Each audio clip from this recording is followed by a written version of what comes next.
నీ లైఫ్లో నువ్వు ఏది అవ్వాలనుకున్నా అది నీ చాయిస్ వల్ల అవ్వాలి, నీ సిచ్యువేషన్ వల్ల కాదు. ఎందుకంటే సిచ్యువేషన్స్ మారిపోతూ ఉండాల్సింది మన క్యారెక్టరే. Will power. నీకు ఆస్తులు వద్దు, అంతస్తులు వద్దు, గొప్ప గొప్ప స్టేటస్లు అవసరం లేదు. ఒకే ఒక్కటి విల్ పవర్ ఒక్కటి ఎప్పుడూ నీ గుండెల నిండా ఉండేలా చూసుకో. దాంతోపాటు చెక్కు చెదరని ఆత్మవిశ్వాసం. ఈ రెండూ నీ ప్రాణం పోయే వరకు నీతో ఉండేలా కాపాడుకో మిత్రమా. ఎవడూ నిన్నేం చేయలేడు. అసలు నీ జోలికి రావడానికి కూడా ఎవడి వల్ల కాదు. నీ జీవితం మనుషుల చేతుల్లోనో పరిస్థితుల చేతుల్లోనో కాదు, నీ చేతుల్లో ఉంది. నీ వల్ల కాకపోతే చెప్పు, తప్పించి సాకులు వెదుకో. అది నీ చేతగానితనం క్రింద లెక్క. చేతగాని వాడికి బ్రతకడానికి మించిన వేస్ట్ లైఫ్ ఇంకేదీ లేదు. నిన్ను నువ్వు నమ్ముకో. ఎవడినో నమ్మించడానికి, ఎవరినో ఒప్పించడానికి, ఎవరినో కన్విన్స్ చేయడానికి ప్రతి ఒక్క ఫేస్లోకి చూసి నేను చేసే పనులు వాడు యాక్సెప్ట్ చేస్తున్నాడా లేదా అని భయంగా చూడటానికి అస్సలు ప్రయత్నించకు. నీ జీవితం నీది. నీ జీవితం నీ కంట్రోల్లో ఉండాలి.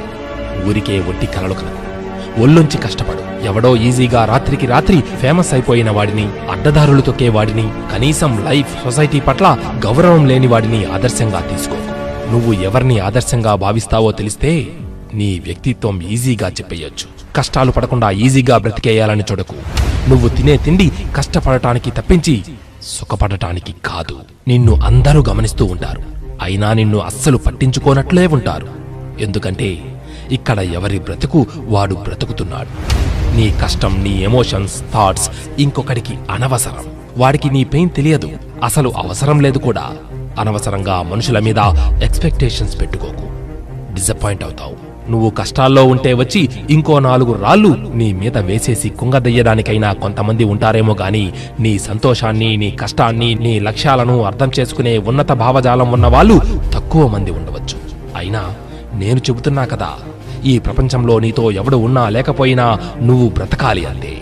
నీ గురించి నువ్వు మాత్రమే ఆలోచించగలవు.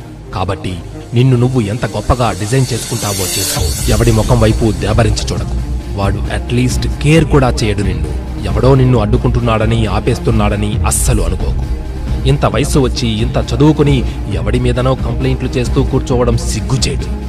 లే, నీ లైఫ్ని నీ కంట్రోల్లోకి తీసుకో. మహా అయితే సంవత్సరం, లేదా 2 ఏళ్ళు, ఇంకా లేదా 3 ఏళ్ళు. ఎంత కష్టపడతావో అంత కష్టపడు. నీకు సరిగ్గా తిండి ఉందా, లేక రూమ్ ఉందా, చేతిలో సరిపడా డబ్బులు ఉన్నాయా, ఉద్యోగం ఉందా, అన్ని కంఫర్ట్స్ ఉన్నాయా, ఇవేమీ అస్సలు ఆలోచించకు. కడుపు మాడడం గొప్ప అదృష్టం. గొప్ప జీవితానికి అదే పునాది. అన్నీ అనుభవించు, నష్టమేం లేదు. ఉద్యమాల పేరిట దీక్షలు చేసేవారికన్నా నీ జీవితం కోసం నువ్వు ఉండే పస్తులు చాలా విలువైనవి. వాటి విలువ నీ నిండైన జీవితం. నీ కళ్ళెదుట నీకు ఒకటే లక్ష్యం కనిపించాలి. నీ పని నువ్వు. అస్సలు మనుషులెవర్నీ లెక్కలోకి తీసుకోకు.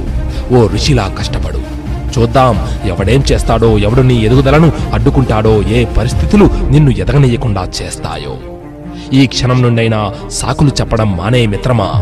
కష్టపడు, ఒళ్ళొంచి కష్టపడు, మనసు పెట్టి కష్టపడు. విజయం నీదే. ఇది తథ్యం.